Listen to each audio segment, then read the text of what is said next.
Sveiki visi. Tai su tokia meilės pilna diena šiandieną startuojam ir, tokia tema, kurią tikrai nesvarbu, kokį seminarą vedu, bet nenori, tenka pakalbėti vis vieną. Tai yra, kaip būti gerbiamu nepagarbos amžiuje, kodėl vaikai negerbia, neklauso, santykis su tėvais, santykis su administracija, galų gale santykis su savimi ir santykis su pasauliu. Tai istorinė perspektyva. Turbūt tai visada yra labai svarbu paminėti, kai kalbame apie pagarbą apskritai. Nes labai dažnai remiamės į savo patirtį, o mūsų patirtis mus nuneša kelis dešimtmečius atgal į klases, ir kur mes gerbėme savo mokytojus, mes jų klausėme, ir iš esmės daug kas pasikeitė. Ir štai netgi iliustracijoje čia, ar ne, skaidrės atsiūsime, tai skaidrės čia toks labiau iliustracinis momentas, ar ne, prieš dar 20 metų, ar gali paaiškinti, kodėl blogi pažymiai buvo klausiama mokinio, o dabar jau ar gali paaiškinti, kodėl tokie blogi pažymiai yra klausiama mokytojo. Ir mes, kai mokėmės mokykloje, mes pagarbą davėme avansų. Tai reiškia, mokytojui pakako būti mokytoju, kad jis būtų gerbiamas. Suaugusiam pakako būti suaugusiu žmogumi, kad jis būtų gerbiamas. Tai, kad pagarba buvo duodama avansų, buvo bendra mūsų visos visuomenės taisyklė. Ar tais laikais buvo mokinių, kurie negerbė mokytojų ir jų nesiklausė? Tai buvo. Aišku, kad buvo. Kiekvienoje klasėje jų buvo, tačiau jie tikrai buvo daug labiau išimtis negu taisyklė. Aš manau, kad ir šiandien jie yra daug labiau išimtis negu taisyklė, tačiau šiandien vis dėlto yra pasikeitęs pats suaugusio ir vaiko santykis. Ir vien nuo to pasikeitimo susidurėme su tuo iššūkiu, kaipgi turėti tą autoritetą ir pagarbą klasėje, kai atrodo, kad visos kortos yra prieš mus, visi turi geresnės kortas ir šitam žaidime mes liekame su devynakim. Tai vienas iš fundamentalių dalykų, kas yra pasikeitę, yra tai, kad mokytojas nebėra informacijos šaltinis. Ir kadangi mokytojas nebėra informacijos šaltinis, o informacijos šaltinis yra bet kas kita, gali būti ir tie patys spausdinti informacijos šaltiniai, gali būti skaitmeniniai informacijos šaltiniai ir taip toliau. Tai mokytojo pati rolė ir veikla yra pasikeitusi. Mokytojas tada yra žmogus, kuris metodiškai įgalina, kokybiškai palydi, laiku teikia grįžtamąjį ryšį, sukuria mokymosi aplinką ir struktūras, kad moksleivis galėtų vienu ar kitu būdu perimti informaciją. Ir netgi, kai sako vaikai, kad gerai paaiškina, tai reiškia, kad tai, kas buvo viename informacijos formate, ar ne, mokytas išverčia į kitą informacijos formatą, ir labai dažnai tas gerai paaiškina yra dėl to, kad tai yra mokiniams mielas ir malonus žmogus. Pasikeitęs požiūris į švietimą yra apskritai mūsų visuomeniai.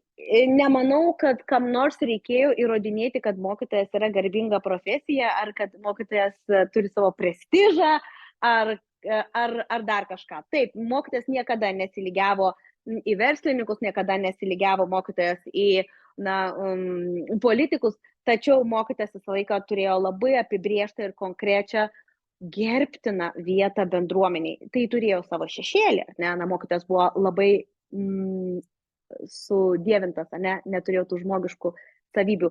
Mokytojas negalėjo būti piktas, mokytojas negalėjo turėti draugų ir šelti vakarėliuose, mokytojas negalėjo,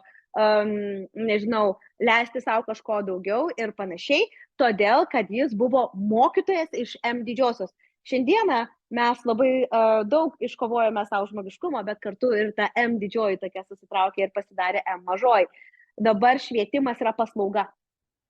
Švietimas nebėra turinys, švietimas yra paslauga, ir kai mes perkame bet kokią paslaugą, tada ir reikalaujame, kad ta paslauga būtų pasikeitusi dimencija. Nebėra mokytojas mokinys, o daug labiau yra klientas ir paslaugos teikėjas.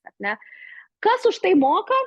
Yra didelis klausimas, tas ir turėtų galią priimti sprendimą ar ne, tačiau šiandieną tiesiog tokia yra realybė. Tokia yra realybė, kad tėvai namie nelabai gerbia mokytojus ar ne, vaikai tas nuostatas atsineša į mokyklą ir tai dar labiau komplikuoja toliau santykių klasėje. Pasikeitęs auklėjimas namie taip pat labai daro didelę įtaką taip, kaip jaučiamės klasėje, ar ne? Ir turint omeny, kad vis dėlto didelė dalis tėvų norėjo kitokio ugdymo, ne autoritarinio, ne griežto, jie norėjo laisvesnio, draugiškesnio santykio su savo vaikais.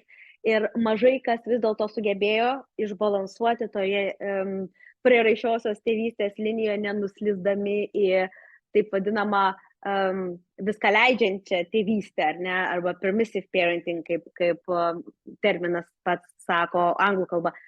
Tai turime moksleivius, kurie yra įgalinti, bet nebūtinai galintys, ar ne? Jie yra įgalinti tiesiog jaustis, kad tu atėjai, tu gali reikalauti savo teisų, savo pareigų, aš visada būsiu tavo vaikio pusėje, nesvarbu, kas nutiktų, ar ne? Ir tas būti vaiko pusėje, kas nutiktų, labai dažnai yra tiesiog palaikyti, kad ir kokia ta pusė būtų, net jeigu jinai fundamentaliai yra kenksminga pačiam vaikui, aš ją palaikau. Tai nėra labai, manyčiau, sėkminga tėvystės strategija, tačiau mes mokytojai pajaučiame tą kitą to medalio pusę. Ir mes galime pykti, galime bartis, galime būti nusivylę, bet realybė yra tokia. Pasikeitė visuomenė, pasikeitė tėvystė, pasikeitė santykius su mokytoju ir mes šiandieną esame paslaugos teikėjai. Ir norim, nenorim, čia yra atspirties taškas. Jeigu mes kovojame su šituo atspirties tašku, jeigu mes nepriimame realybės, mes tiesiog esame pasmerkti toliau suktis tame pačiame rate ir jame nėra išeities, nes visuomenė jau nebegrįši tai, kas buvo, visuomenė keisis į kažką, kas dar nebuvo, arba kažkokią formą transformuosis taip, bet vis dėlto mes nebegalime atsukti laikrodžio ir pasakyti, kad, mano laikais buvo taip ir dėl to turi dabar būti taip, nes dabar taip nebėra. Gerai. Kitas didelis dalykas, kas nutinka paauglystėje, yra autoriteto krizė. Ne, mes apie ją labai daug kalbame. Ir jeigu dabar žiūrėjom iš visuomenės, dabar pasižiūrėkime iš moksleivio perspektyvos, ar ne, iš to paauglio perspektyvos. Mokytojas jam yra tik dar viena patirtis. Mokytojas jam atsistoja į eilę gyvenime sutiktų žmonių ir patirčių, ir ta eilė labai dažnai jį jau yra nuvylusi. Tai iš to taško mums nebeduodama pagarba avansų. Pagarba avansų labai daug neduodama ir todėl, kad leido daug, atėmė daug, žadėjo daug, nedavė daug. Turėjo būti stabilu, o buvau amerikietiški kalneliai, ar ne? Tai šitoje vietoje, kai mes ateiname į klasę, mes turime suprasti vieną dar labai svarbų dalyką. Šitie vaikai, kurie sėdi prieš mus, retai turi gyvenimišką patirtį, kuris sako, tu gali pasitikėti suaugusiu, kuris stovi prieš tave. Prieš tave stovi žmogus, kuris yra integralus, kuris turi savo vertybės, puikiai jas supranta, pagal jas gyvena, žmogus, kuris tai, ką sako, tai ir daro, ne, žmogus, kuris žino, kas yra pedagogika ir kaip tame būti ir kaip man padėti. Ir labai dažnai, nutinka jau labai daug atvirkštinių patirčių, ar ne, kai vaikas ateina ir žino, kad suaugęs reikalaus, bet nepalydės, žemins, bet nepadrasins ir panašiai ir panašiai. Šitoje vietoje labai svarbu suvokti apskritai paauglių psichologiją, kuri sako, kad paaugliai yra apskritai užkoduoti, nuversti autoritetą, ne? Bet su autoritetais jie, jeigu bent jau pripažįsta, kad to autoritetas ir eina į kovą, čia geras ženklas, čia reiškia, kad jūs pripažįsta vis dėlto kaip autoritetą, ne? Nes jeigu net nepripažįsta kaip autoriteto, tai tuščia vieta, ten praėjo, pamatė, nepamatė, viso gero, ne, jūs nereikšmingas ir jie daug labiau rinkia ignoruoti, negu konfliktuoti šitoje vietoje. Ir vis dėlto tie moksleiviai, kurie dar konfliktuoja, kurie dar, kelia problemas, yra nepatogus ir neleidžia vesti pamokos taip, kaip jūs norėtumėte vesti, tai yra labai svarbu suprasti, kad tai yra jiems natūrali raidos fazė. Visiškai normali. Jie, būdami paaugliai, ar ne, vis dėlto turi susitikti su tuo iššūkiu, kad prieš tave esantis suaugęs ir tu turi, na, nežinau, prieš jį laimėti, galime tai pavadinti, ar ne? Ir iš esmės, neturėdami patirties, kai kažkas kovoja už juos, jie kiekvieną susitikimą priima kaip kovą prieš. Ir jeigu šitoje vietoje mes nepasiduodame pagundai eiti į kovą su moksleiviu, o parodome, kad mes galime kovoti jo pusėje, paprastai konfliktas automatiškai atsipalaiduoja ir šitoje vietoje jis tiesiog ištirpsta ore.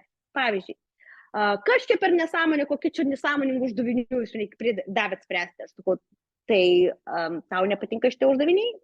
Tu jų nenori spręsti?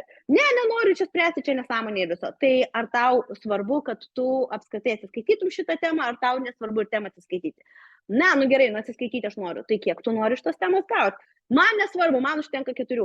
Tai tau kaip 4 čia yra per daug uždavinių. Gerai, pasižiūrim, tai 4 būtų tiek ir tiek uždavinių, ir to dalykų tu gali nedaryti. Tai iš esmės šitoje pavyzdyje, ar ne, aš neinu įrodinėti, kad jam reikia daugiau uždavinių spręsti. Aš neinu, nesakau jam, bet tu turi nuostabų potencialą, pirmin, tu galėtum turėti 10, ne? Jis man sako, aš to nenoriu, o aš padarau taip, kad tas jo nenoras jam minimaliai kainuoja.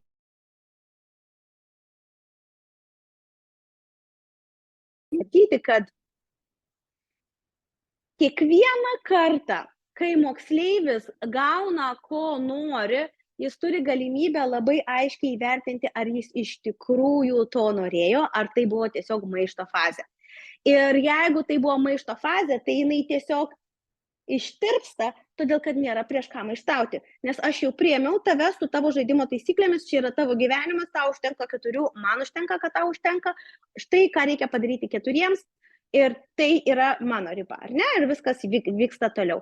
Ir kai mes leidžiame paaugliui laimėti, tai nėra, kad mūsų autoritetas kažko sumažėja, nė truputėlio.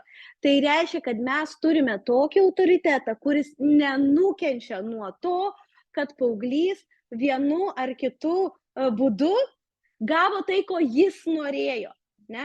Jeigu jis norėjo nedirbti, jis gavo nedarbą, jis norėjo neatsiskaityti, jis gavo neatsiskaitimą, bet jis kartu ir gavo iš tą patį supakuotą daiktą, gavo supakuotas ir pasiekmes. Taip? Ir tokiu atveju jau nebe aš kalta, kad kažko nedaviau, neleidau, kažko nepaaiškinau, nenuvedžiau ir neparodžiau, o aš jam gražinu, žiūrėk, čia yra tavo, aš gerbiu, aš priimu. Ir šitoje vietoje pagarba suveikia kitoje vietoje. Mane gerbia tada, kai aš gerbiu, o aš gerbiu, kai aš priimu žinojimą, kad aš negaliu žinoti už kitą žmogų. Aš negaliu žinoti, kas jam yra geriau, kiek jisai turėtų gauti, kaip jisai turėtų mokytis, kokie turėtų būti jo santykiai su tėvais, kaip jis turėtų grįžti namo ir ką turėtų papasakoti apie pamoką. Šitoje vietoje mano pagarba kitam veidrodžių grįžta ir man pačiai. Ir tokiu atveju disciplina kaip pasiekmė, jinai nėra tai, ko išsireikalaujama pradžioje, bet tai yra tai, kas nutinka, todėl kad nutinka pagarba ir abipusis ryšys tarp mokytojo ir mokinių. Vieną kartą ir man klasėje užėjo nauja mokytoja, kuri startavo mokykloje ir sako, kaip aš irgi norėčiau taip žvilgsniu valdyti klasę. Ir tame žvilgsniu valdyti klasę yra labai daug tik tai aisbergo viršūnė. Žvilgsniu valdyti klasę galite tada, kai yra labai didelis ledkalnis po vandeniu, ar ne? Tai didelis ledkalnis po vandeniu yra, kad yra daug bendrų istorijų, yra daug bendrų momentų, yra labai daug pagarbos, kuri yra abipusė. Ir tada išgavus daug pagarbos, ar ne, norisi tą pagarbą ir gražinti. Mes labai dažnai išsigąstame, kad jeigu mes sutiksime su vaikų žaidimo taisyklėmis, jeigu mes leisime jiem daryti tai, ką nori, jie norės vis daugiau ir daugiau ir daugiau ir daugiau ir bus vis blogiau ir blogiau ir blogiau. Ir šitoje vietoje labai svarbu išlaviruoti tarp to, kad aš tau duodu tai, ko tu nori, bet žaidimo taisyklės yra mano. Tai reiškia, taip, tu gali nedirbti, bet tu negali trukdyti klasiai. Taip, tu gali neatsiskaityti, bet tu ir negausi jokio pažymio. Taip, tu gali nedirbti su šito žmogumi, bet tavo pažymys proporcingai bus mažesnis, todėl kad neugdai bendradarbiavimo kompetencijos. Ir šitoje vietoje nėra ne, bet visada yra kažkas, kas yra kompleksiškai supakuota į tam tikrą dalyką. Ir pasiekmes kaip idėja pati, ar ne, arba tai jau yra jūsų klasės taisyklės, kurios yra bendros visiems, kurios nėra išimtinai tam vaikui, ar ne? Jeigu tu šito nepadarysi, tai tau bus taip, ar ne? Jeigu tu šito nepadarysi, tai tau bus taip. Ne. Šitoje klasėje kiekvienas turi teisę į tokius dalykus ir pareigas, tokias. Nes ir šitoje vietoje visai verta su moksleiviais turėti diskusiją apie tai, kokios yra mokytojo pareigos, kokios yra mokinio pareigos, kokios yra mokytojo teisės ir kokios yra mokinio teisės. Ir paprastai iš to pokalbio iš tikrųjų galite išsinešti labai daug gerų įžvalgų. Ir ko vaikams reikia, kad jie galėtų likti ryšyje šiuo labai sudėtingu jiems brandos periodu su jumis. Ir dirbant su paaugliais, ypatingai kai su jais kalbuosi, kodėl jiems yra sunku rasti santykių su vienu ar kitu suaugusiu žmogumi dirbančiu mokykloje, jų atsakymas dažniausiai yra, kad aš jiems nerūpiu, jie tiesiog daro savo ir jiems vienodai apskritai vaikai, ar ne? Ir trečias dalykas yra, tai kad jie manęs užsisėdė, ar ne, tai kaip jie sako. Aš netikiu ne vienu iš šitų faktorių. Kodėl? Todėl, kad man sunku įsivaizduoti, kad mokytojas tyčia tokius dalykus darytų. Ir tai nėra tyčia, tai nėra suplanuota, tai ne dėl to, kad mokytojai yra blogi. Bet taip nutinka, kai mes patys neturime kontrolės klasėje, nes patys nesame savo išsigryninę, kokie yra mūsų klasės svarbiausi elementai. Klasė, kurioje aš esu, yra kokia. Joje kas yra toleruojama, kas yra netoleruojama, kas yra leidžiama, kas yra drausminama, kas jau yra atiduodama kitom institucijom, ar ne? Tai šitoj vietoj irgi nežiūrėti, kaip daro mano kolegė, ar kaip mano kolega daro, ar ne, o labai aiškiai įsivardinti patiems savo, kas už ką atsakingas jūsų klasėje.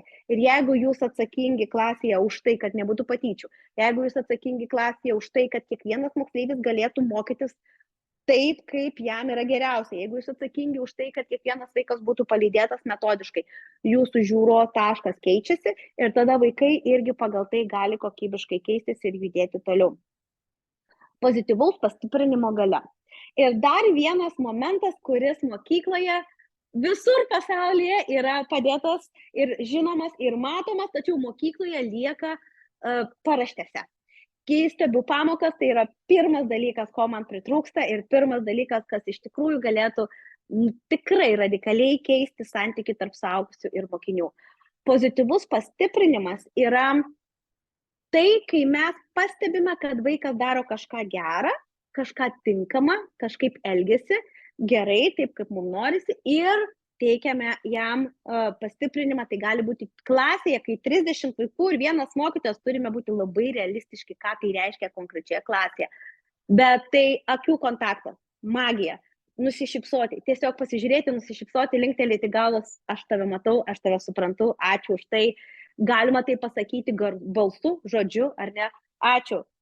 Aš 20 minučių ir visi jūs dirbate, aš, wow, sužavėta, ačiū jums už tai, ar ne? Kai moksleiviai dirba, yra iš tikrųjų laikas mokytojų praeiti tarp suolų, tarp mokinių, rasti tuos gerus dalykus apie kiekvieną vaiką ir jam juos įgarsinti. Kai mums yra įgarsinama tai, ką mes darome gerai, mes norime dar daugiau to daryti, ar ne? Ir kai kalbame su mokiniais, mes labai dažnai irgi užsifiksuojame ties rezultatu, kas nėra blogai, labai džiugu. Jau rašai 3 sakinį, wow, šitame uždavinėje nėra nė vienos klaidos, nuostabu. Tu pasiėmei rašiklį ir nereikėjo tau skolintis iš manęs. Pastebėk, ką padarai gerai. Akivaizdžiai kažkas pasikeitė į gerą ir taip toliau. Tai čia yra rezultatas. Tačiau mes taip pat turime labai didelę erdvę, kai kalbame su moksleiviu, atkreipti dėmesį į procesą. Tai reiškia, kas mums yra svarbu klasėje. Dėmesys yra vienas iš svarbiausių dalykų, ar ne? Aš matau, kad tu žiūri ir rašaisi. Ačiū. Ne? Aš matau, kad tu sugebėjai išsėdėti jau vienoje vietoje. 30 pusę valandos. Nuostabu, ar ne? Prieiti tiesiog, nežinau, kokia mokyklos politika, bet kartais tai užtenka tiesiog paliesti petį, paspausti ranką, pasidžiaugti, kad pradėjai, ar ne, ir panašiai. Tai, kai kalbame apie procesą, praktiškai nėra moksleivio, kurio nerastumėm kaip pastiprinti, ar ne? Nes irgi, savo įsivardinus, kad kur yra didžiausias iššūkis? Didžiausias iššūkis yra mokinių dėmesys, arba didžiausias iššūkis yra jų ramybė, arba didžiausias iššūkis yra jų nesikalbėjimas, arba didžiausias iššūkis klasėje yra gebėjimas išbūti nepabėgus nuo užduoties. Nesvarbu, koks dalykas tai būtų, jūs randate tą vietą, kuri jums atrodo pati svarbiausia. Ir vėl žiūrėkit, čia ne apie vaikus, čia apie suaugusius, ar ne? Randate jums svarbiausia, jums daugiausia iššūkių keliančią problemą, nes ten, kur yra problema, ten ir vyks konfliktai. Ten ir bus daugiausia sulaužyta iečių ir daugiausia autoriteto prarasta. Kodėl taip vyksta? Todėl, kad paprastai ta problematiška vieta prašosi kito sprendimo. Jis prašosi, kad būtų atkreiptas dėmesys iš kitos pusės. Jeigu mokiniai visą laiką kalba, raskite tą minutę, kai jie yra tylūs, ir pasidžiaukite tuo. Ir jeigu tai yra svarbus dalykas, pasirašykite savo lapelį, užsiklijuokite ant kompiuterio ar pasidėkite kažkokią vazelę su gėlyte ant stalo, kuri jums kiekvieną kartą ją pažiūrėjus primins, tu dabar ieškai, kada jie būna susikaupę. Ir tada būtent į susikaupimą, grupelė mokinių susikaupę, apie grupelę. Vienas vaikas išbuvo susikaupęs, dėmesys tam vaikui, ne? Klasė išbuvo susikaupusi, duodate grįžtamą į ryšį, klasiai pozityvų grįžtamą į ryšį. Tai reiškia pasidžiaugti, paskatinti, padrąsinti, pasididžiuoti. Ir tiesiog pradėjus į tai kreipti dėmesį, tikrai labai keisis bendra ir klasės atmosfera. Dar vienas momentas yra, pavadinau jį grįžtamojo ryšio impulsas ir jis dažnai apima arba procesą, arba rezultatą, arba abu ir procesą ir rezultatą. Ir tai jis yra labiausiai apie tai, kad aš tave matau. Užtenka tiesiog šitos žinutės, aš tave matau, aš matau, kad tu rašai jau antrą sakinį. Aš nežinau, tai yra daug, mažai, gerai, blogai, aš pirmą kartą klasėje, bet tu jau rašai antrą sakinį. Puiku. Ir einu toliau, tu jau sugalvoji rašinio pavadinimą. Duok pažiūrėti. Arba grįžtamasis ryšys, grįžtamojo ryšio impulsas, jis nepereina per visą darbą, jis neperžiūri visų algoritmų, jisai netikrina teisingai ar neteisingai, jisai yra čia ir dabar tiek, kiek man pasiima ir kiek aš galiu paimti. Jeigu vaikai rašo rašinį, aš užmetu akį, pavyzdžiui, į 2 eilutes, ar ne? Ir tose 2 eilutėse, jeigu turiu grįžtamą į ryšį, aš jį vaikui pasiūlau. O aš čia matau norėčiau padalinti vieną idėją, norėtum išgirsti, arba galiu peržiūrėti, jeigu galiu peržiūrėti, taip galite, tada žiūriu čia, žiūrėk, bet čia gerai labai pradėjai, labai stiprus sakinys čia pameti mintį. Grįžk atgal ir paaiškink, kodėl, nes čia jau paaiškinimas, kodėl, bet tu nepasakei, apie ką tai yra, ar ne? Ir tokiu atveju tas nuolat geriau vaikai dirba pamokoje ir aš kiekvienam galiu grąžinti tą po impulsą grįžtamojo ryšio duoti, negu jie imituoja darbą pamokoje, tada aš susirenku kalną sąsiuvinių ir nešiuosi namo, ar ne? Nes tai ir mano laiką valgo ir kartu nekuria mūsų ryšio. Grįžtamojo ryšio, apskritai grįžtamasis ryšys tam, kad jisai būtų priimtas, jau yra labai svarbu turėti ryšį su vaiku. Nes jeigu mes neturime ryšio su vaiku, vaikas girdi kritiką. Jis girdi, kad tu esi blogas ir tu padarai blogai. Jeigu turime ryšį, vaikas tą pačią frazę girdi, štai ką reikia pataisyti, didžioji dalis padaryta gerai. Ir tai jeigu suprantame šitą momentą, mes suprantame, kad mokytojai labai dažnai sako, o tai kaip man pasakyti? Nėra esmė, kaip pasakyti. Tai kaip mes sakome yra tik dalis, ar ne, kaip mus išgirs. Bet kita dalis yra, kiek nori mus girdėti. O mus girdėti nori tada, kai turime abipusę pagarbą, abipusį ryšį ir kai esame svarbus. Ir, kaip būti tame svarbume su resursu, kurio nėra. Ir čia yra irgi, net kai su manimi sutinka, kad taip, Julija, tu teisi, kai turiu ryšį su vaikais, viskas kaip sviestų patepta, tačiau tam, kad aš turėčiau ryšį su vaikais, aš turiu pati būti išsimiegojusi, pavalgiusi, skirusi laiko savo šeimai, savo pomėgiams ir nepersidirbusi, ir nenukritusi, nes tada tai, kas yra problema, atsiveria kiti problemų sprendimo būdai. Bet iš kur gauti tą resursą? Ir kai kalbame apie resursą, dažniausiai atrodo, kad tai yra beviltiška situacija.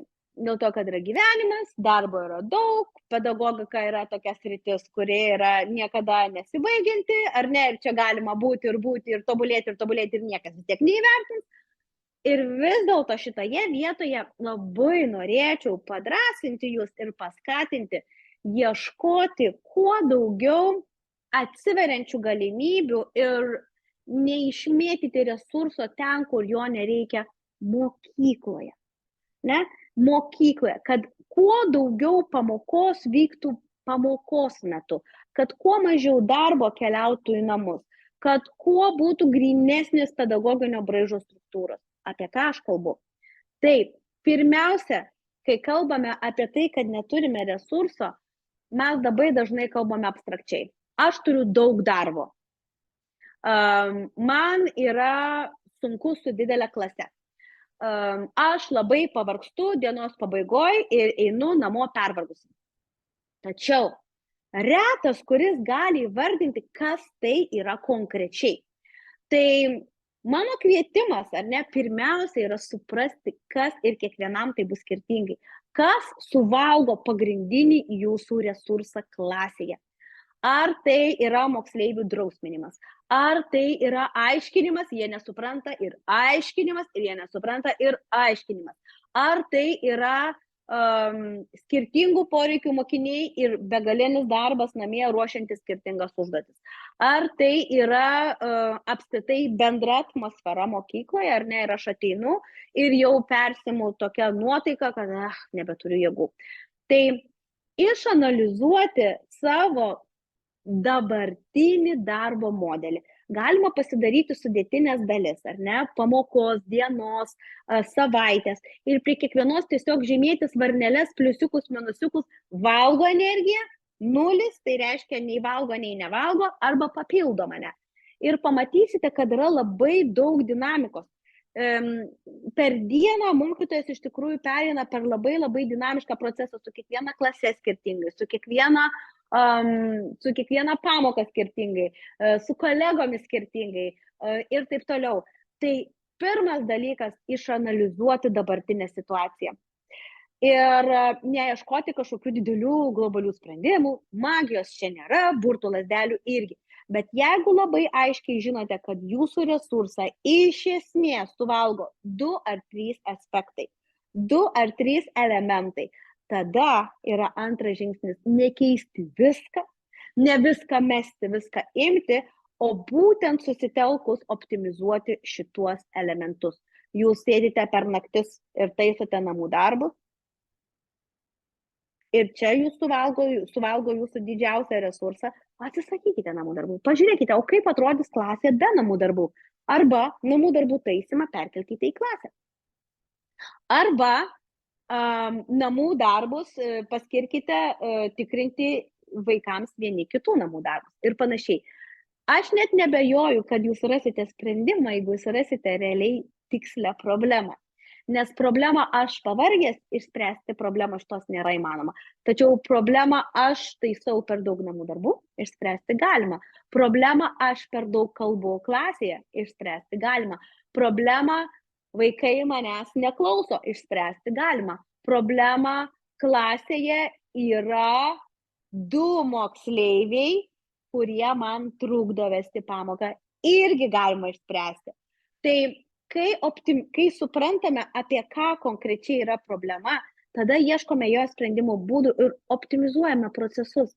Galų gale gali skambėti labai drąsiai, gali skambėti labai eretiškai tai, ką aš dabar sakysiu, bet mano manimu yra daug vertingesnis mokytojas, kuris yra pailsėjęs, negu mokytojas, kuris parašęs kiekvienam vaikui po laišką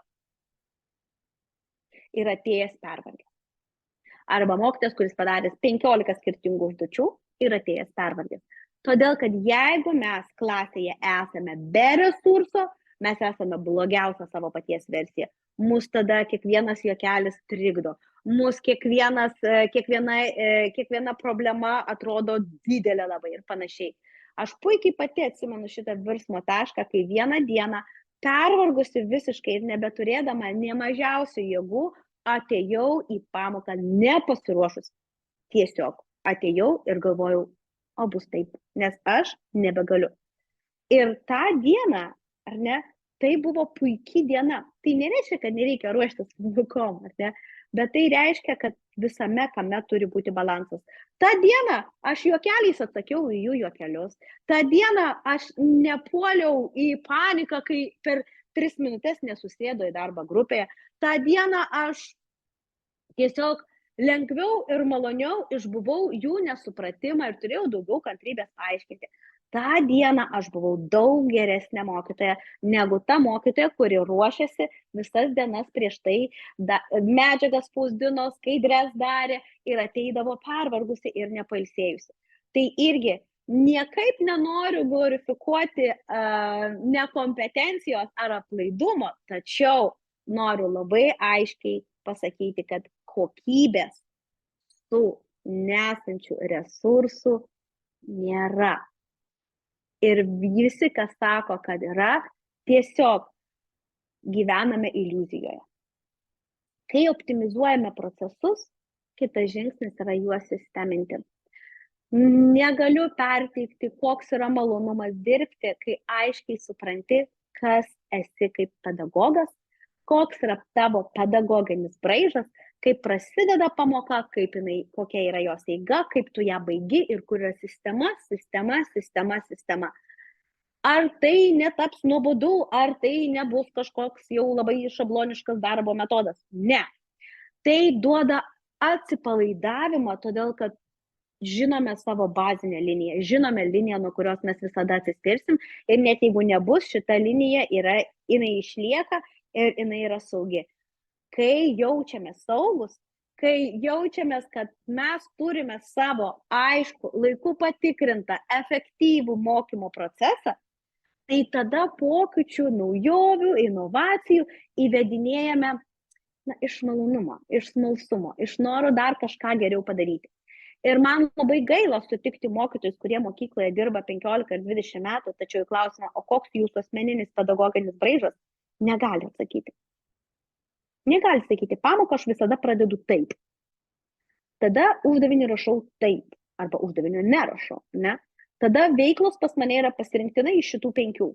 Tada reflektuoju su moksleiviais šitokiu metodu visą laiką. Tada su duomenimis darau tą ir taip, ir taip, ir taip, ir taip. Kol šito dalyko nėra, mes esame nuolatinėme kūrybos procese, o kūryba išeikvoja daugiausia energijos. Ir galų gale ateiname į klasę sukūrę tai, ką buvome sukūrę vakar. Čia ir yra visa esmė. Jeigu mes kartą tai sukūrėme ir tai yra kokybiška ir tai veikia, ant to įsivardinkime tai kaip savo asmeninį pedagoginį braižą. Sukurkime iš to sistemą, o tada jau keliaukime tolyn ir tobulinkime tai. Ir viena iš tokių labai svarbių žinučių mokytojai yra suprasti, ko pamokoje atsisakyti. Ir kai mums visi sako, turi būti ir tas, ir turi būti ir tas, ir tas, ir tas, ir tas, ir tas, ir tas, ir tas, visas fejerverkas, ar ne, kas turi nutikti tą pamoką. Ir tai turėtų padaryti, mažų mažiausiai pusdievis, jeigu ne dievas, ar ne, nes paprastas mirtingasis tokių galių tikrai neturi. Tai mums priimti savo mirtingumą ir suprasti, kad mes esame tik žmonės ir suprasti, ko aš atsisakau tam, kad kiti pamokos elementai būtų kokybiški ir sklandus. Ir tam aš naudoju ir siūlau vieną labai paprastą metodą. Ir tas metodas vadinasi kodėl. Tai reiškia, jeigu aš galiu atsakyti į klausimą, kodėl pamokoje aš darau vieną ar kitą dalyką, tas dalykas lieka. Jeigu aš negaliu atsakyti, to dalyko nelieka, tol, kol aš nerandu vidinių priežasčių jam tenai atsirasti. Ir tai atrodo, jeigu nežinau, kodėl aš rašau uždavinį, aš jo nerašau. Jeigu nežinau, kodėl reflektuoju, aš nereflektuoju. Jeigu nežinau, kodėl dirbu grupėmis, aš nedirbu grupėmis. Jeigu nežinau, kodėl pamokos pradžioje mes vieni prieš kitus atsistojam, mes neatsistojam. Ir geriau ateiti į pamoką, jeigu neturite ne vieno kodėl, ir tyloje prastovėti prieš moksleivius, ir kažkoks kodėl tikrai atsivers. Negu inertiškai, be jokio sąmoningumo, be jokio supratimo, tiesiog daryti ir daryti, daryti ir daryti, aiškinti uždavinį spręsti, aiškinti uždavinį spręsti, aiškinti uždavinį spręsti. Kodėl aš aiškinu? Ne. Atsakymą. Ir jeigu nerandu atsakymo, aš nebeaiškinu. Jeigu nesuprantu, kaip vienas ar kitas pamokos elementas funkcionuoja taip, kad kurtų pridėtinę vertę man arba mokiniams, tai šitą elementą išimu. Ir tai yra pagarba savo. Kaip minimum tai yra pagarba savo ir iš pagarbos savo atsiranda pagarba kitam ir iš pagarbos kitam atsiranda kito pagarba man. Tai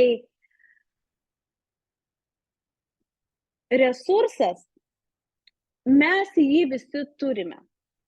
Bet mes su juo dažnai labai atsainiai elgiamės, norėdami patenkinti kitų norus, kitų lūkesčius, pamiršdami save, pamiršdami, ką mes veikiame mokykloje, kodėl mes tenai atėjome, ar ne, ir ko mes siekiame, koks yra mūsų pažadas, ką aš kaip mokytoja galiu pažadėti kiekvienam tėvui, administracijai, mūsų valstybei.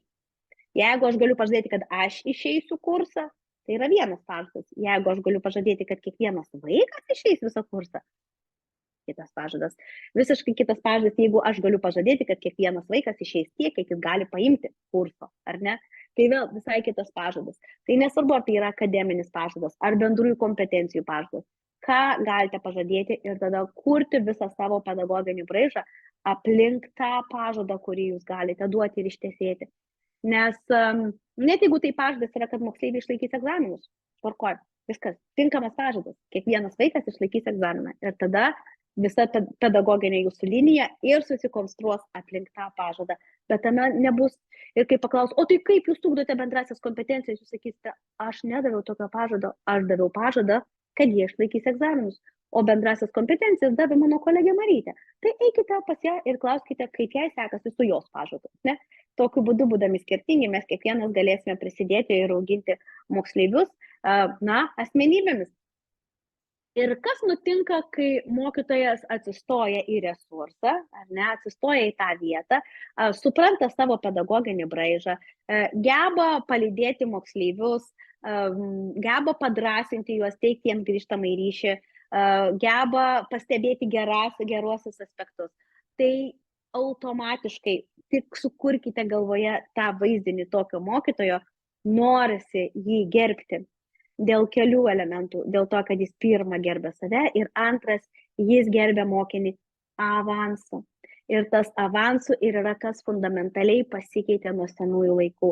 Anksčiau avansu buvo gerbiamas mokytojas, dabar avansu galime gerbti vaiką, todėl kad priimame tai, kad esame brandžios, sąmoningos asmenybės, kurios atlieka ugdomąjį darbą. Taip? Nes jeigu mes ugdome, vadinasi, tame ugdyme ir yra pavyzdys pirmo pateiktas, ar ne, kaip gerbti kitą, kad ta pagarba sugrįžtų pas mus.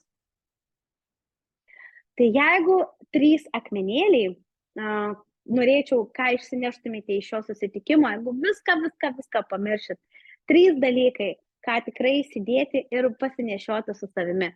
Tai pirmas dalykas yra priimti pasikeitusią realybę, nes jinai yra tokia. Antras akmenėlis yra išnaudoti tas galimybes, kurias turite, nes jūs jų turite. jūs turite tiek galimybių kurti ryšį su vaikais, net jeigu jų 30 klasėje, tiek galimybių atsisakyti procesuose dalykų, kurie nėra jūsų tinkami, nėra jums. Ar ne? Nesvarbu, kad jų kažkas prašo, bet tas kažkas nestovi prieš vaikus ir neveda pamokos. Ar ne?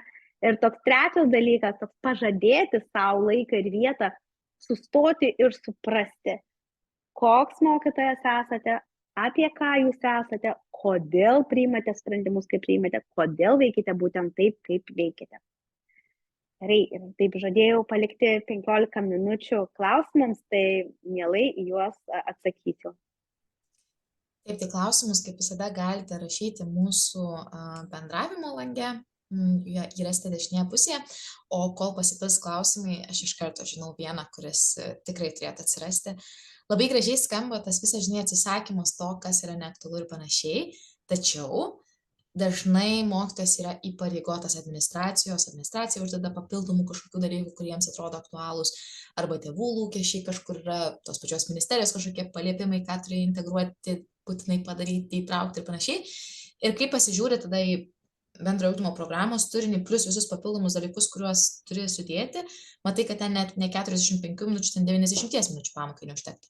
Tai kaip suvaldyti tuos srautus, kai iš šalies ateina labai daug dalykų, kuriuos tau sako, kad tu turi tai padaryti, tu privalai tai padaryti, tu turi tai įtraukti į pamoką ir čia yra tavo atsakomybė.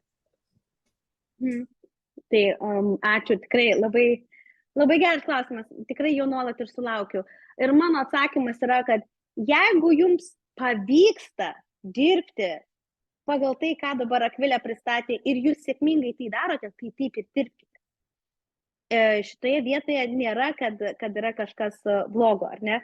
Tačiau jeigu nepavyksta, ar ne, tai tada kokia prasmė daryti tai, kas taip ar taip nepavyksta? Kokia prasmė kiekvieną pamoką ugdyti 14 bendrųjų kompetencijų, kurių ne vienos nepamatuoju? Kokia prasmė kiekvieną pamoką aiškinti temą, kai tave girdi tik tai 20% moksleivių? Kokia prasmė užduoti namų darbus, kurių niekas nedaro? Ar ne? Galų gale šitoje vietoje, jeigu kažkas veikia, tai puiku. Tikrai niekas neprašo blogų dalykų, nei administracija, nei ministerija neprašo blogų dalykų, tik tai, kai visi prašo šitiek daug dalykų, mano kvietimas yra nepasiklysti tarp jų ir galų gale žinoti savo dalykus. Kodėl būtent aš esu mokytoja, vedu pamokas ir kokį rezultatą aš garantuoju, ar ne? Nes jeigu aš garantuoju, kad visi vaikai pabaigs mokyklą, ar ne, tai vadinasi, aš turiu laisvę priimti sprendimus, kaip aš dirbsiu, pagal kokias programas aš dirbsiu, kiek bendrųjų programų aš paimsiu. Ir tai ir yra mums duota. Tam yra geros mokyklos koncepcija. Jeigu pažiūrėtumėm įdėmiai, tai ten parašyta mokytojas priima sprendimus atsižvelgdamas į konkrečios klasės mokinių gebėjimus, poreikius ir kitus dalykus. Tai ne veltui šitie dokumentai irgi yra parašyti.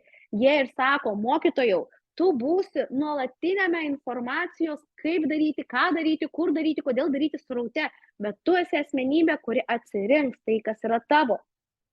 Ir tai, jeigu mes, ir vėl, ar mes darome, ar padarome, yra du skirtingi žiūros taškai. Nes jeigu tiesiog ateiname daryti, viskas tvarkoj ir šitas modelis puikiai veikia, aš to padariau, dariau, o ką aš padariau, kas nutiko kaip padarytas veiksmas, ar ne? Kas nutiko moksleiviams, kokį rezultatą pasiekė kiekvienas iš jų, kokį procesą praėjo kiekvienas iš jų. Va čia yra mokytojo atskaitomybė, mano manimu, mano įsitikinimu. Ir mano patirtis sako, kad mažiau yra daugiau. Todėl, kad dar vienas dalykas, kas nutinka. Tarkim, aš labai tikiu refleksiją. Ir aš su moksleiviais reflektuoju sistemingai, tai tampa duomenimis, duomenis apdoroju, grąžinu moksleiviams ir man tai yra labai brangus procesas. Tačiau 30% laiko, tai vieną trimestrą per metus, aš skiriu nuostatai suformuoti, nes moksleiviai jau yra refleksijos paragavę pas mokytojus, kurie mato prasmės jokiai refleksijai, kurie daro tai, nes reikia daryti. Ir tada refleksija kaip sisteminis elementas moksleivių galvoje jau yra sulaužyta, ištampyta ir siuliukais ištampyta, ar ne visa tokia apie nieką. Nu gerai, pareflektuokim. Nu gerai, čia reikia pamokoje. Nu tai kas pareflektuos belenką, pasako ir tai vadinama refleksija, ne? Tai man būtų, kaip mokytojai, kuri tiki refleksiją, daug naudingiau, jeigu mano kolegos to nedarytų ir paliktų daryti tam, kas tuo tiki. Ne? Lygiai taip pat, jeigu aš nematau prasmės grupinėme darbe, aš norėčiau nedaryti grupinio darbo, geriau fokusuotis į individualų darbą, kur yra mano stiprybė, o grupinį darbą palikti tam mokytojui, kuris tuo tiki ir kuris tai daro meistriškai, metodiškai ir prasmingai. Tai čia yra, jeigu žiūrim į visumą, mes matome, kad tikrai visuma laimi, kai kiekvienas mokytojas pasirenka savo. Bet jeigu mes žiūrime į konkretų mokytoją ir jam sukišam viską, mes turime nieko. Kaip tik pradžioje nemažai kalbėjai apie tą tėvų pasikeitusi požiūrį, ne? Kad anksčiau tėvai stovėdavo tokioj pozicijoje, kad turi mokytis, turi gerbti mokytoją ir tai buvo labai įprasta praktika, dabar dažniau tėvai stoja į vaiko pusę, bet iš tikrųjų ne į vaiko pusę. Kokia mokytojo pozicija šituo atveju turėtų būti?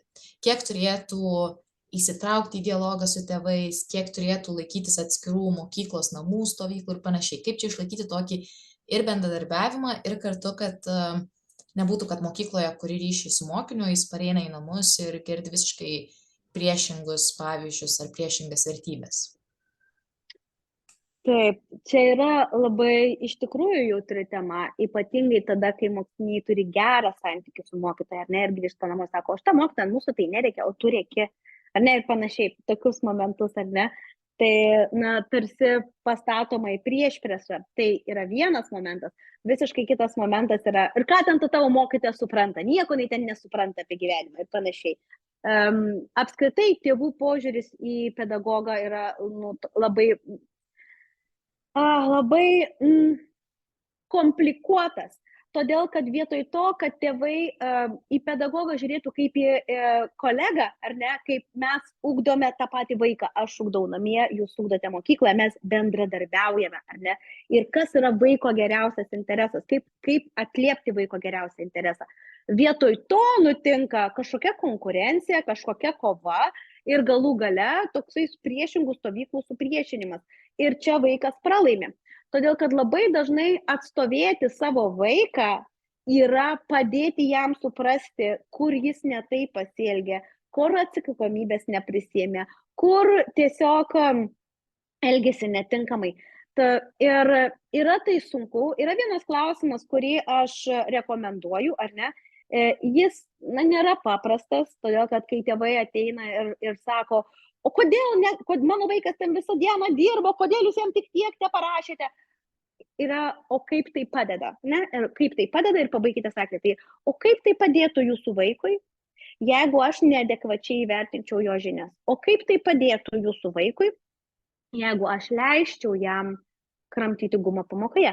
O kaip tai padėtų jūsų vaikui, jeigu aš leisčiau jam, nežinau, stumdyti mergaitės, ne? Kaip tai padėtų jūsų vaikui, jeigu aš leisčiau pamokos metu lakuotis nagus, ne? Tai va šitoj vietoj irgi tai nėra viską, ką sprendžiantis klausimas, bet jis padeda tėvam truputį staptelėti ir paieškoti atsakymą, nes galbūt yra tas atsakymas, galbūt aš jo tiesiog nematau, galbūt jeigu per mano pamoką mokinės lakuojasi nagus, tai yra kažkas tame gero, aš tiesiog nesugebu to pamatyti, nes esu, nežinau, senamadiška ar dar kažkokia mokytoja, ar ne? Tai šitoj vietoje aš užduodu klausimą, o kaip tai padeda jūsų vaikui ir ne man, o jūsų vaikui. Ir suprasti, kaip elgtis skirtingose erdvėse yra didis gebėjimas, menas ir įgūdis, kurio reikės visada gyvenime. Mano vaikas namie gali tai ir tai, o kaip tai padeda, kad jūsų vaikas visur elgiasi tik tai taip, kaip elgiasi namie ir nesupranta, kad kitose erdvėse yra kitos taisyklės. Tai šitoje vietoje irgi tai yra klausimas, kuris labiau toks kviečia į dialogą ir į pokalbį. Jeigu jis yra nuoširdus, tai galima užduoti kaip labai, o kaip tai padeda, ar ne, kurį iš karto pasakoma, kad nepadeda. Jeigu jūs užduodate nuoširdžiai, paprastai galima rasti kažkokią takelį atgal ir pasikalbėti su tėvais. Na ir galų gale vis viena, nepamirškime, kad jūsų klasėje yra jūsų taisyklės. Tai galima tiesiog padėkoti tėvams už įžvalgas ir čia padėti tašką. Jeigu būtų mano valia, aš neleisčiau visiems tėvams bendrauti su visais pedagogais, Tai būtų turbūt koks nors vieno langelio principas, kur tėvai kalbasi su auklėtoja, o auklėtoja kalbasi su kitais mokytais, arba tėvai kalbasi su kažkuo iš administracijos ir administracija kalbasi su, tiesiog būtų toksai, buferis ar akumuliuojantis ir tas žmogus, nežinau, ar tai būtų mokyklos psichologas, ar ne, kad norint užduoti klausimą mokytojui, tu turi pirmiausia pasikalbėti su psichologu, ar ne, nes, nežinau, turint omeny, kad tėvų būna visokių, nemanau, kad yra sąžininga reikalauti iš mokytojo dar turėti ir psichoterapeuto diplomą ir padėti visiems tėvystės klausimais, padėti visiems dvasinių paieškų klausimais ir pasaulio teisybės, neteisybės klausimais. Vis dėlto mes turime savo darbą, ar ne? Tai gal vienas iš momentų ir pasakyti, atsiprašau, čia yra už mano kompetencijos ribų. Aš rašau pažymius pagal savo vertinimo kriterijus, jeigu jums netinka mano vertinimo kriterijai, čia yra už mano kompetencijos ribų, prašome kreiptis, nežinau, kur toliau, aiškintis, gilintis. Ir šiaip, kai aš pati studijavau pedagogiką, tai trečdalis mano kolegų buvo tėvai, kurie nuėjo į pedagogiką tik tam, kad susikalbėtų su savo mokytojais. Būna visai. Užsiminė apie pažymius, tai formuluojant klausimą ir buvo dar tokia pastaba išsakyta, kad dažnai tėvai stoja netgi ne į vaiko, o į pažymio pusę, kad jiems yra aktualus pažymys. Ir iš to išsivystė kitas tolimesnis klausimas, kad dažnai būna, kad patys tėvai atrodo, kad nusprendžia už vaiką, koks dalykas vaikui bus reikalingas arba nereikalingas. Ir priklausomai nuo to nuteikia, kad, pavyzdžiui, šitas dalykas tau nesvarbus, nereikalingas, nieko tokio, jeigu čia yra blogi pažymiai, tau nebūtina tose pamokose aktyviai dalyvauti ir panašiai. Jie tarsi numoja ranką ir arba nereaguoja į tas pedagogo, tarkim, norą, kad mokinys labiau būtų susikaupęs, arba kaip tik netgi tokį labai negatyvų netgi nusteikimą iš ankstiniai nuteikia, kad mokinys eina į tą klasę jau nenorėdamas mokytis, nes jam tėvai kala į galvą, kad to nereikės. Kaip mokytojas į tai turėtų reaguoti? Tai iš to vietoje žiūrėkite realybę, vėl grįžtam prie pirmo punkto, priimti realybę. Ir tada aš sakau, gerai, tau nereikia, tu gali nesimokyti, bet tu negali trukdyti. Tai jeigu tėvai nusprendė taip, jeigu jūsų tėvais viskas tvarkoja, paskambinti, pakalbėti, pasikviesti ir sakyti, bet yra kam reikia ir mano darbas užtikrinti, kad kiekvienas gautų to, ko nori, kad kiekvienas galėtų mokytis tiek, kiek nori. Ir tai, kad tu nenori, gerai, man tinka, čia yra tavo pasirinkimas, galų gale, 12 klasę pabaigsi, galėsi eiti išlyginamosius kursus, tada laikyti egzaminą. Gyvenime būna visaip, čia nėra vienintelė ir paskutinė vieta, kur gali gauti, nežinau, chemijos žinias, ne? Bet šitoje vietoje aš tada labai aiškiai sakau, o kas mano pusėje, tačiau tu negali trukdyti. Ir kaip mes laikysime šitą, kaip kokie susitarimai. Ar geras mokytojas gali pasakyti, žiūrėk, gali nesimokyti mano pamokoje? Taip.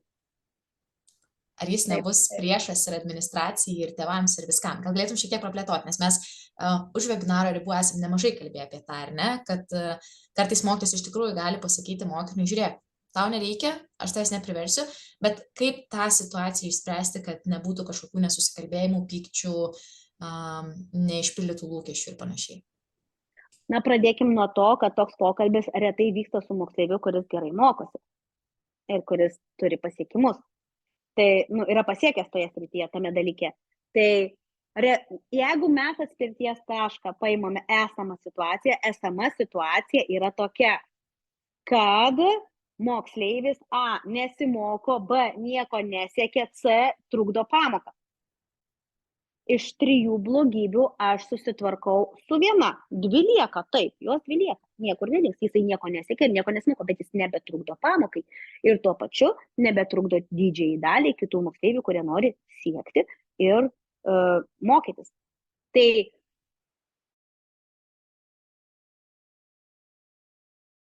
30% padariau pokytį į gerą pusę, taip.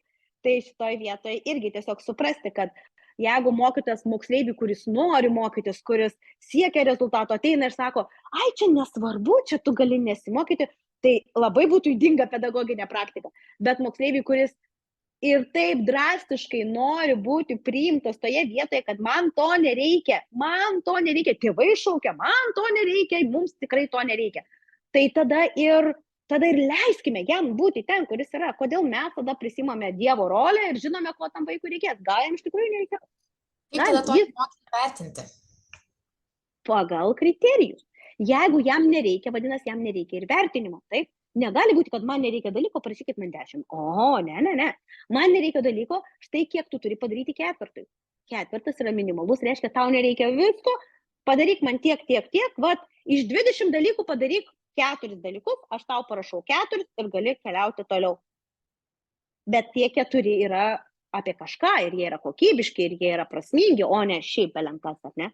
Ne šiaip, kad tu visą laiką sėdi, apsimeti, kad tu mokaisi tarsi 10-ukai, gauni 4 ir kažkaip šliauži tolyn. Ne, tai yra kokybiškai.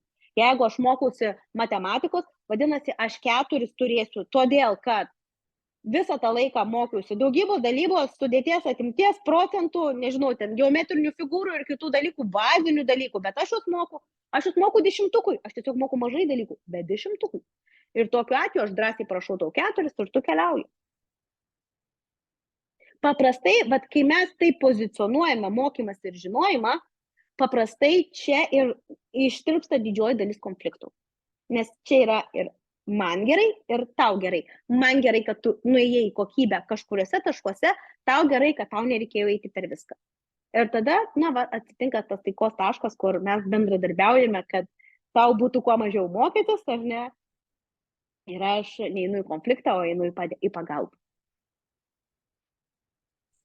Gerai, man atrodo, čia tokia labai pozityvi ir kartu drąsi tokia mintis užbaigti, nes dažnai pedagogams atrodo, kad yra būtinai turi siekti, kad moksleivis gautų kuo geresnius pažymius, kad būtų vedamas link tų aukštesnių rezultatų, bet tikrai ne visada visiems moksleiviams reikia tų geresnių rezultatų visose srityse ir tada mažiau yra daugiau.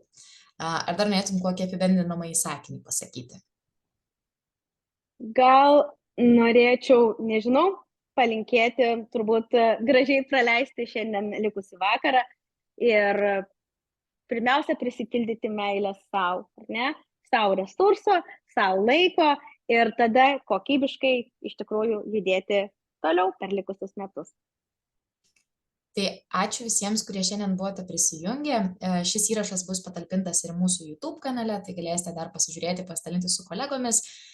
Taip pat turime ilgalaikę programą pedagogų kvalifikacijos tobulinimo, kurią irgi gavote į savo elektroninio pašto dėžutes.